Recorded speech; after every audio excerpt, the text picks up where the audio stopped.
మిత్రులు ఈరోజు ఉద్యమకారుల గుర్తింపు కమిటీలో భాగమైనటువంటి కమిటీ సభ్యులు రామూల్ నాయక్ గారు, ఉద్యమ సహచర సోదరులు మోతి శోభన్ గారు, మా గురువర్యులు డాక్టర్ కోదండరామ్ గారు, అదేవిధంగా దయాకర్ అన్న, కేశవరావు గారు, మీ అందరికీ శిరస్సు నుంచి నమస్కారం చేస్తాను.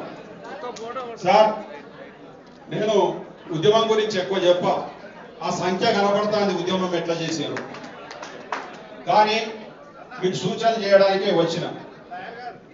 అయితే కొంతమంది మాట్లాడిన తర్వాత కొంత బాధ అనిపించింది, సూచనలు కూడా చక్కగా చేయలేదు. మీ ఆవేదన ఉన్నది, ఆక్రోశం ఉన్నది.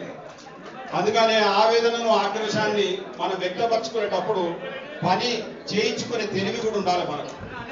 ఇవాళ మనకు సంతోషం, కనీసం వినడానికి ఓ కమిటీని వేసారు. ప్రభుత్వానికి కృతజ్ఞత తెలియజేస్తా ఉన్నా, తప్పనిసరి కృతజ్ఞత తెలియాలి. ఎందుకంటే ఇస్తామని చెప్పి ముందటికి వచ్చారు. నేను ఒక ఇంత బాధతో చెప్తా ఉన్నా, ఉద్యమంలో క్రియాశీలకంగా పనిచేసినటువంటి వ్యక్తిగా చెప్తా ఉన్నా. దాదాపు న్యాయవాద సోదరులకు, ఆటో డ్రైవర్లకు, వివిధ వర్గాల సంబంధించినటువంటి ప్రజలకు నాయకత్వం వహించినటువంటి వ్యక్తిగా చెప్తా ఉన్నా. దయచేసి ఒక మాట, మీరు కొంత కన్ఫ్యూజన్ లో ఉన్నట్టు కనపడుతుంది. 3.5 కోట్ల మంది తెలంగాణ ప్రజలు ఉద్యమంలో పాల్గొన్నారు, వాళ్ళందరికీ ఎట్లా ఇస్తాం సంక్షేమ పథకాలని? అది కొంచెం కాంప్లికేటెడ్, మనం ఇవ్వలేము 3.5 కోట్లకు. ఎందుకంటే భారతదేశ స్వతంత్రం వచ్చినప్పుడు 30 కోట్ల మంది భారతదేశ ప్రజలు ఉద్యమంలో పాల్గొన్నారు. కానీ స్వాతంత్రం ఏర్పడిన తర్వాత స్వాతంత్ర సమరయోధుల హోదా మాత్రం 30 కోట్ల మందికి రాలే. క్రియాశీలకంగా ఎవరైతే భూమికను పోషించారో, క్రియాశీలకంగా ధర్మబద్ధమైనటువంటి పోరాటంలో పాల్గొన్నారో వాళ్ళకు మాత్రమే స్వతంత్ర సమరయోధుల హోదా వచ్చింది. కాబట్టి భారతదేశంలో ఉన్నటువంటి 30 కోట్ల మందిలో 3 లక్షల మందికి మాత్రమే స్వతంత్రమైనటువంటి హోదా లభించింది స్వాతంత్ర సమరయోధుల.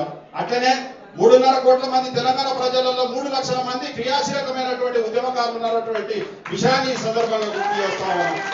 కాబట్టి ఆ 3 లక్షల మందికి మీరు న్యాయం చేయాలని చెప్పేసి ఈ సందర్భంగా కోరుతా ఉన్నాం. అందులో అదే ఆవేశం అన్న, అంతే. నేనేమంటాను, కొంచెం ఆగరాదే, నీ దగ్గర ఎక్కున్నట్టు. నేనేమంటాను మిత్రులారా, ఇవాళ మీ అందరికి కూడా తెలియజేస్తా ఉన్నాం, మేము కొన్ని డిమాండ్లు చేస్తాము. ఒక 5 డిమాండ్లు మాత్రమే ప్రభుత్వాన్ని ముందు పెడతా ఉన్నాం. సరే, సాధ్యాల విషయంలో కూడా మీరు ఆలోచన చేయాలి. ఎందుకంటే ప్రభుత్వం